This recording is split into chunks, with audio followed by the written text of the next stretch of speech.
Nhảy vào đây, nhảy luôn.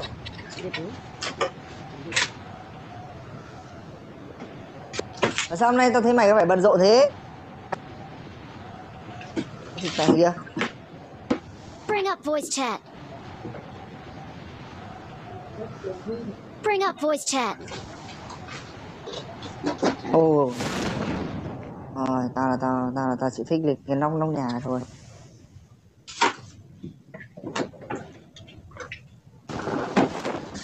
Chỉ có cho luôn.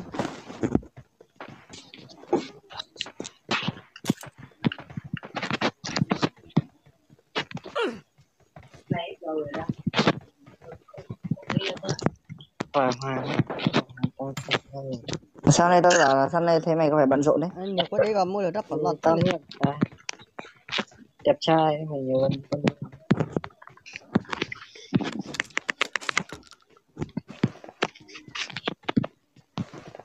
Cái trận đầu tay như lồn nữa. Có tem nào Không chăm sẽ rồi. con hai điện là ấy à để nó bán đây. tao bán địt thử súng phát rồi địt đâu á.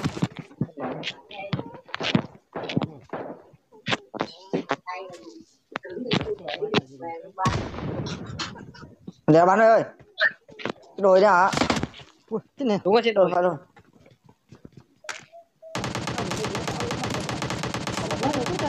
đây Marked a location. còn mày Cái trên đầu thôi. Cái trên đầu này. Watch out. trên đây có bay tôi lấy phóng nghỉ phải chơi mẹ đi đi lên đây. Ok. Chạy ra.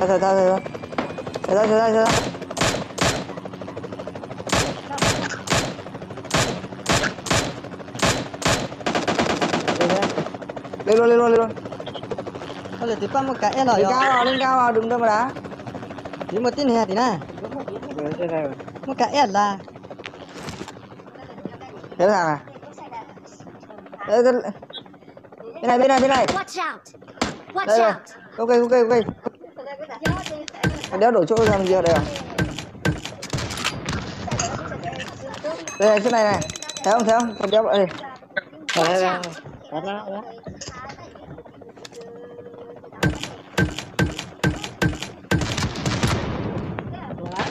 to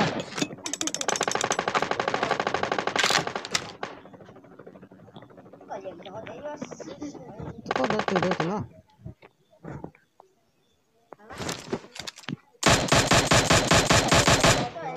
cái to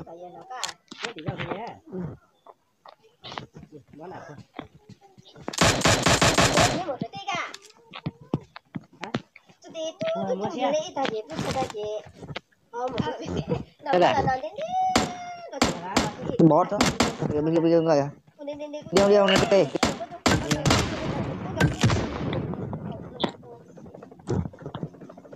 nó cái rồi thôi Bot chặt bot.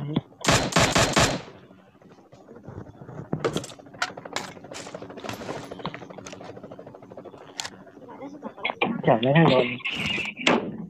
tôi đến đây gato lá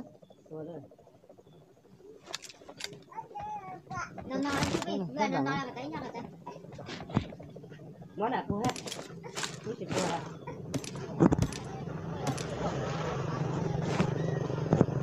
Xe máy bay khó lái nhỉ? mình sẽ ra chỉ là đi rồi Lại quá mệt. Thật ra lại quen. Chờ sau này đi nữa. Mẹ nó cay. Ông kia đâu rồi? Nhưng lại chạy lên trên kia. nó chỉ mua cho thôi Cái địt mẹ. Cái địt mẹ.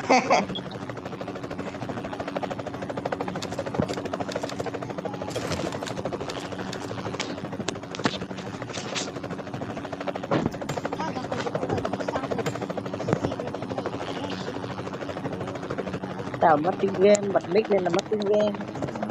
Tiếng game bé. Máy lồn thế đó iPhone 12 vừa lỗ thế à?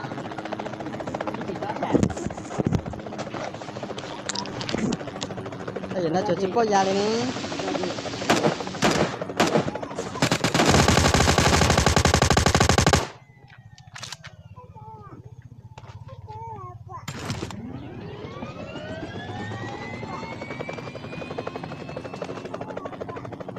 Alo, các bạn ơi. Alo, Search for có ai thấy vehicles. khẩu rocket hay là khẩu bắn máy bay nào thì ping cho tớ với nhá. Alo. Ok, một tí tới cho cậu. Dừng à. Ok luôn.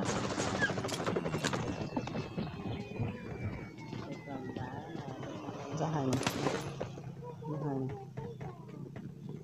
Sẽ phải lỗi mà lúc ấy thì Trời ơi. tại tao đi mẹ mày thoát ra tao nhắn tin linh tinh cái Ba lô ai bắn ba lô này. I got supplies. có nhiều máu nữa. Tao mỗi hai máu thôi. Không có nước.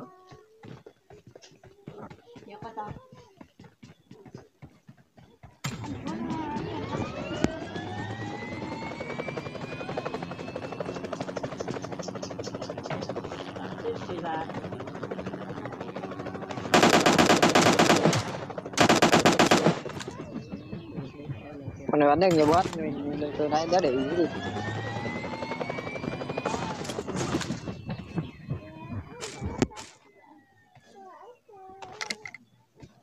Đi ngủ đấy.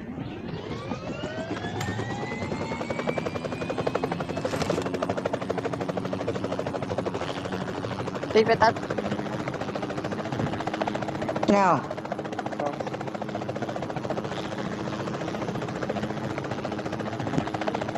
Đến trước hòm này lấy ấy nhá, lấy thịt nhá.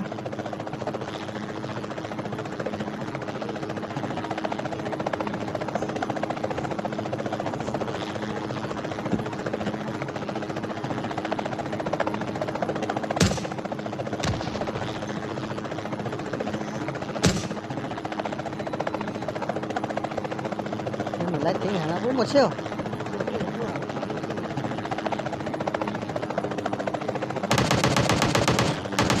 Cái này thì lúc tiếng rồi.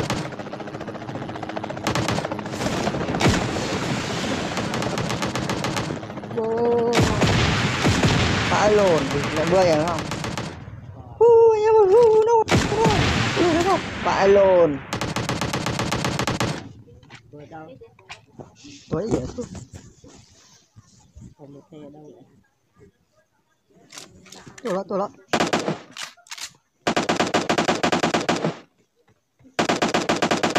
Tôi tàn á. Nhà thầy tao đang rơi, nhà thầy chưa hết. Tôi tàn xuống mà. Alo, clear chưa? Nhà thầy cứu phát. Không, mình sẽ được tàn xuống.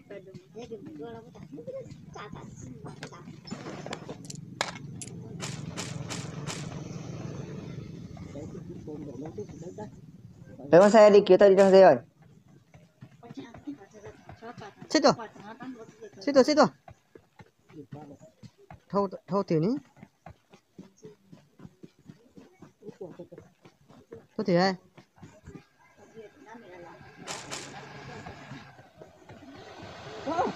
Tôi chào em du là chết quả đó.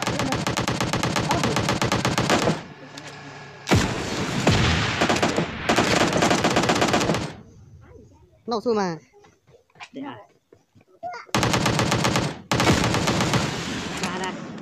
Hả? Ủa chị tao chết quá, tao chết xí đâu. Chạy xuống trong cái đó khởi đâu. Chết vậy coi. Xin tôi cũng nhàn à. Chị tao cũ à? À tôi trâu lên. Lúc à. Cái gì đời thế này ta? Đi hồi sinh đi, mẹ game nó hết thời bây giờ. Đây. Lúc cái đầu quải luôn lắm. Đi xấu cơ đi à. Anh ta chết. Tao giá bá. Tôi tính đâu à? Cái nhặt của mày đấy. Tôi số à? Nó dây đâu à? Tao không biết được, thằng một trong hai thằng. Nó có thời gian là bao nhiêu giây thôi á. Nếu hồi sinh là mất tao bị loại luôn.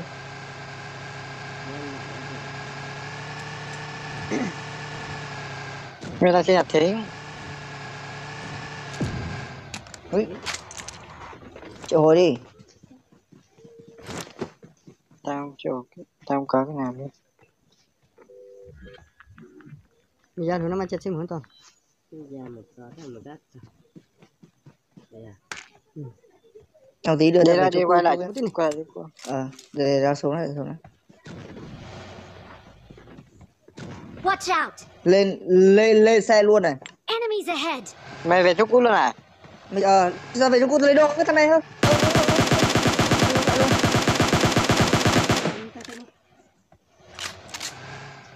Về chỗ cũ để tao lấy đồ không có đồ. Đi nút làm gì nữa? Đây đứa con này, đứa con này. Đi từ nhà khi rồi chứ. Này nó không có đồ. Có súng này. Đi từ nhà khi rồi. Mày khiến thằng súng làm đéo gì về bên kia kìa. Đi. Thế lúc hết rồi cần mãi. Chết mẹ bò bây giờ. Về lúc hết này. Cần mãi lúc hết rồi. Nó yếu chắc là bị thằng lồn nó bắn á. Nhớ cả chả? Chết gì đó là chị ông đó. Cái gì? Phải lồn trên nhà kìa. Cái nó chết bây giờ. Mày.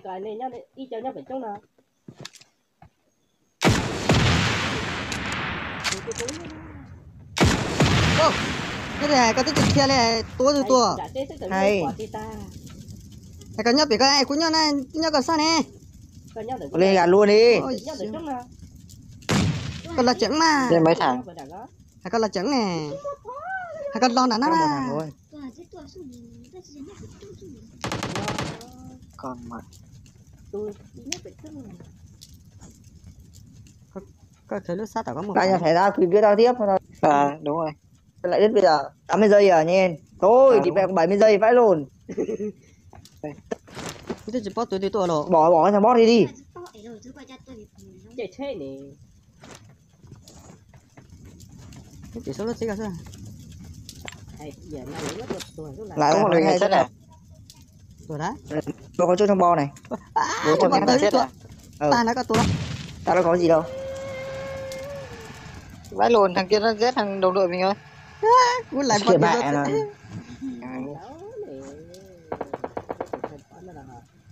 Kèm khăn nó bắn á. Mò.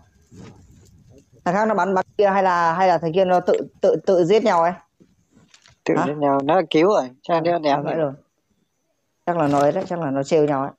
Chơi nhau này. Một Cái xe đi từ run. Một tin này tỏ nó chú. Cái lớp phở lá. Thì phải ép cái gì vậy? Thì phải xuống là Chết rồi, chết rồi. Chết rồi. Chắc là có, tao có đã đâu có đồ gì đâu.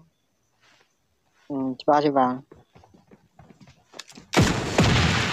Cái xe luôn này. Đây xe này cái xe mới. Mình chú đang cùng nhau đấy mày. Xuống là chết. Điều mới.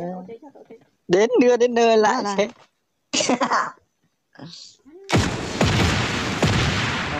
Tem mình được ăn đấy.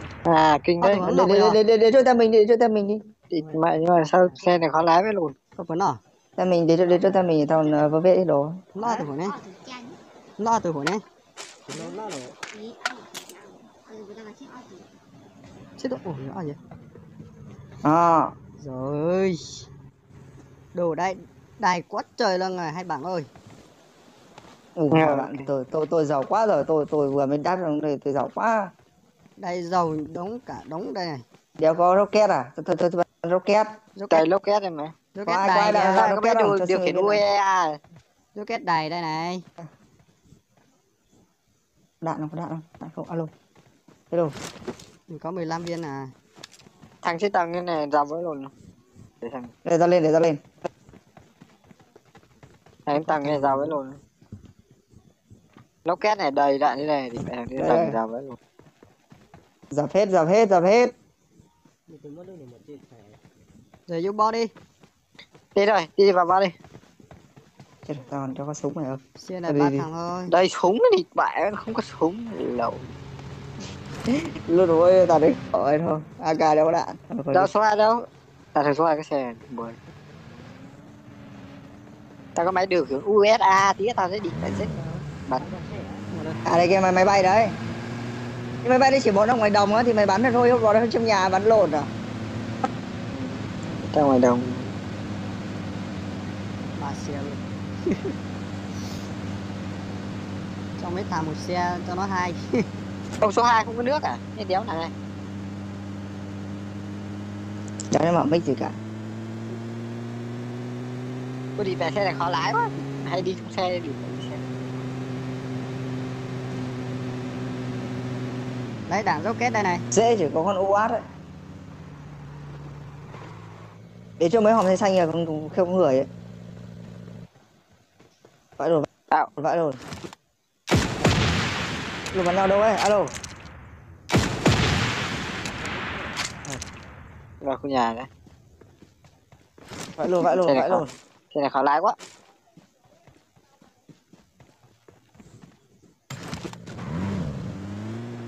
Số 4 bắn nhau, số 4. Lấy đạn thôi, lấy đạn rocket thôi. Nhưng thảm USA chỉ dùng một lần nè. Dùng một lần thôi. Tao có nên dùng để bấm cả thử có bị bắt không nhỉ? Mày điên à? Lúc nào bắn nhau mà bọn nó ngoài đồng á, bọn nó nắp ở những tảng đá thì mày mới dùng cái đấy, xong mày cứ tưới đạn như kiểu địch mày. Dễ không? Để tao sợ đâu mới dùng. Dễ.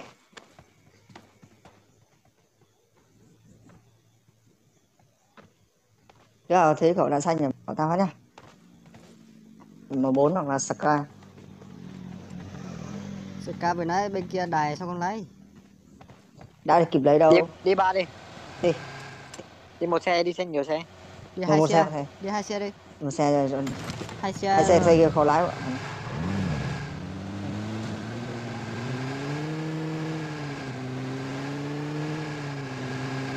Thấy tít phải là lồn luôn. Bận đeo. Mày cứ lo lắng quá. Mà sẵn đây xuống. Này. Ui. Vãi lồn. Hai ông này tung nhau ghê thật.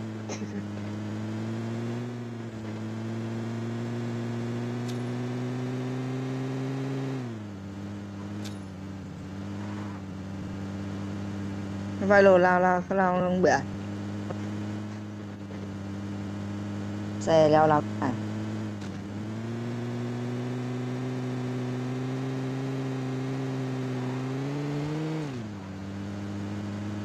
Cái chỗ nào đẹp này, cao từ đấy ăn xuống cho nó cà phê. Giật vãi lồn rồi đấy. Chưa, có trái người này. Giật vãi lồn. Trái này. Còn rồi. Theo luôn đi cần mày. Sao rồi mày Marked a vehicle. giật rồi mày ơi đi. Không theo à? Đâu rồi? Anh mày thích mày giật á. Dừng đây à? Nó hạ lại. Đi đâu rồi? Nó chạy ra đấy mà, dưới này. Lấy xe tung luôn á. Chết luôn. Chết rồi. Bạn ơi, cứu tôi với bạn ơi. Hello bạn ơi, tớ nốc 5 lần này. rồi bạn ơi. Số 3 sao rồi? Vào đâu à? Bị bán xe à? Chắc vậy. Bạn đây có máu không bạn? Alo, bạn đây có máu. Máu này, tao máu nhiều. Tôi có máu bạn. Bạn thì bạn nhá. Thằngนี้cái chết ra giàu ấy. Lên lút đâu. Kìa, mày lên lút thì tao lên lút nữa. Giàu quá rồi, đéo không lấy đồ nữa đâu. Tôi vậy vẫn ba lô 2 vẫn còn về chưa được nữa ba lô. Tôi đi rồi tất. Sao thằng nào bắn này ở đâu vậy? Thì thằng đấy hả? Thằng đấy. Chắc là bắn ở bên thì nó hẹo vậy luôn. Tao bắn xe nó mà đều. Ủa.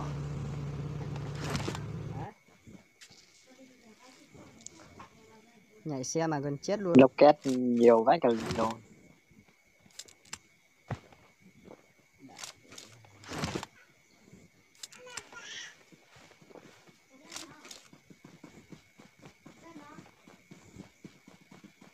Chín thằng thôi đi. Ui, từ đấy. Thôi không. Không. Rồi, ok, đi rồi. À, có người bên này này. Ôi, lút vừa thôi, đi.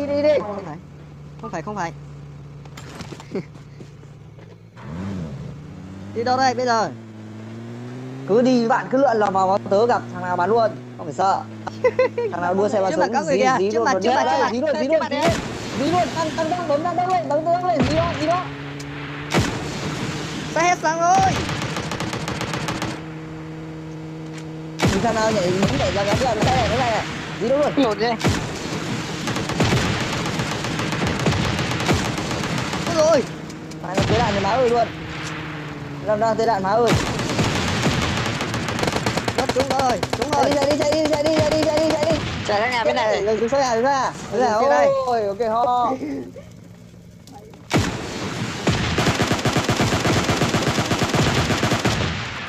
Chưa. Một thằng trong nhà, một thằng ngoài nha.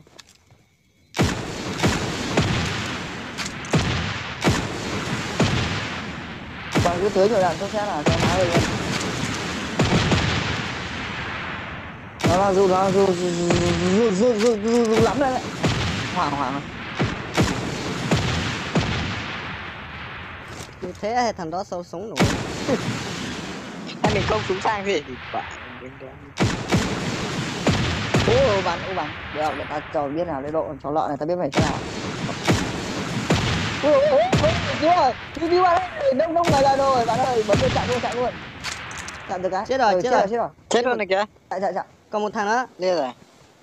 Lia chưa? Sao ta lại được mạng nhỉ? 2 thằng mà. Trời.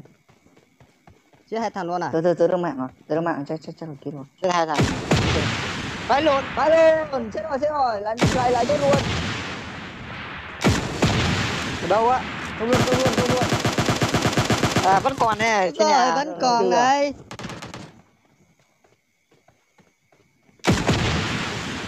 Lại lộn rồi. Cứ để nó bà ra sau nhà đấy. Đéo mày tao đâu á.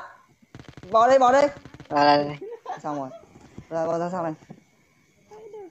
Giờ hết rồi. Rồi lên bên này rồi, bắn đi.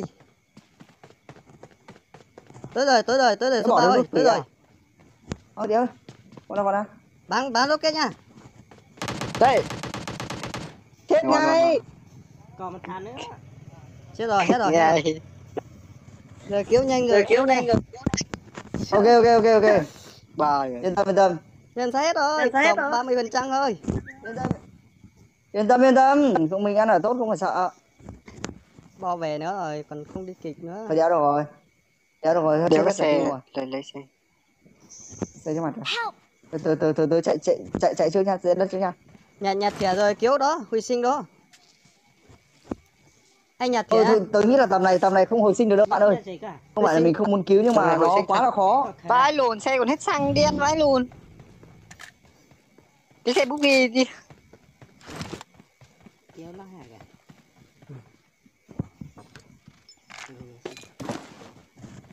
Xe buggy cháy hết rồi. Làm nào bây giờ? Đèn quá, chạy bộ vào đi làm nào. Ta ra qua xe rồi. Bên này có cái xe này. Xe bị vậy lai tao hết.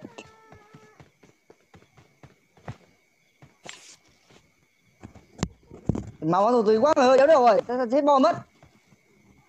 Để cho bà đấy nhá. Được, bà gần hết rồi. Máu tụt hết thôi.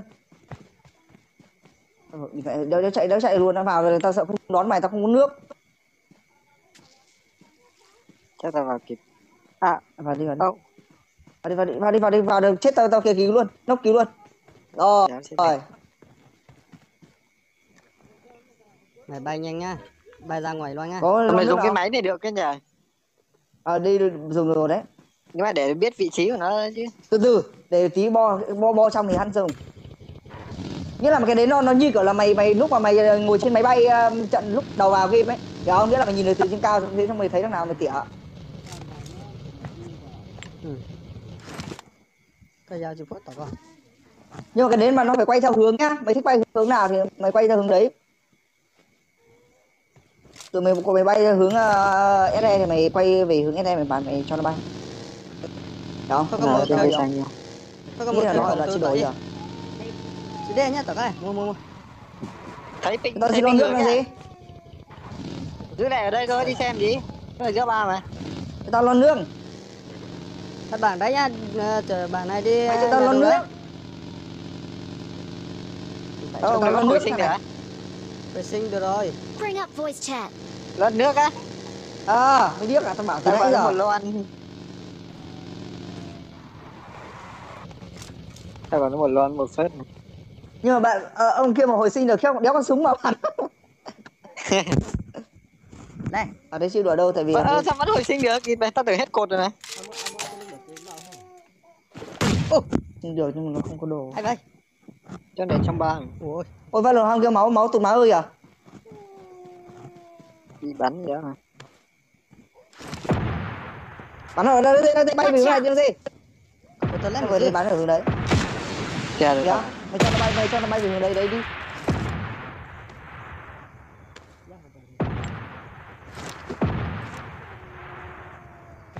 Đấy mình nhìn được đúng không? Nhìn trên cao đúng không? Nhìn được. Chạy đi. Ta chốt lồn nào vậy?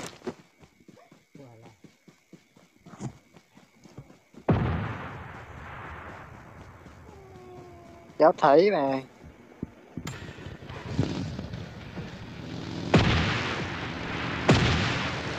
Từ thang kìa. Trực thăng kìa.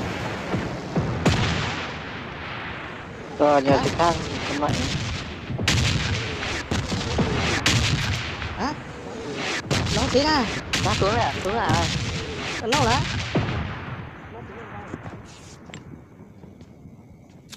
Nó xuống chỗ nào đây Hưng? Đây. Watch out! Ta là. Bác rồi nó thả máy bay rồi.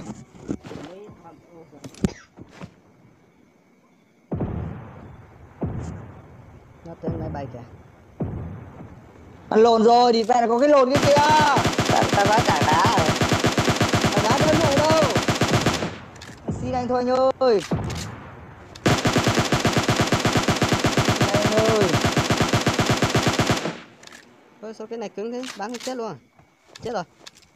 Hết rồi. Mẹ. Cháu lợn này đó. Vào dã nó cái máy bay nhá. Hai thằng. Ở trên đỉnh núi á. Kìa nó bay lên à? Máy bay.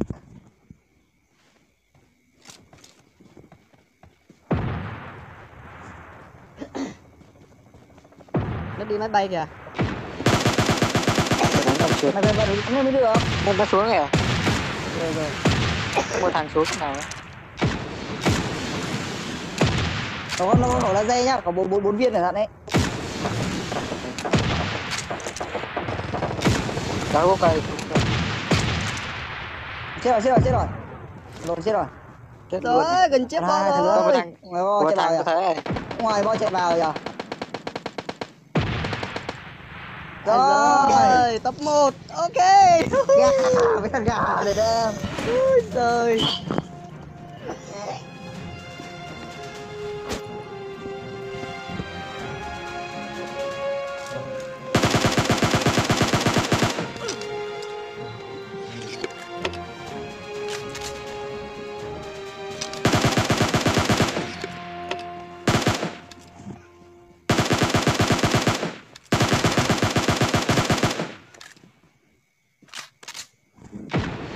Hay chưa?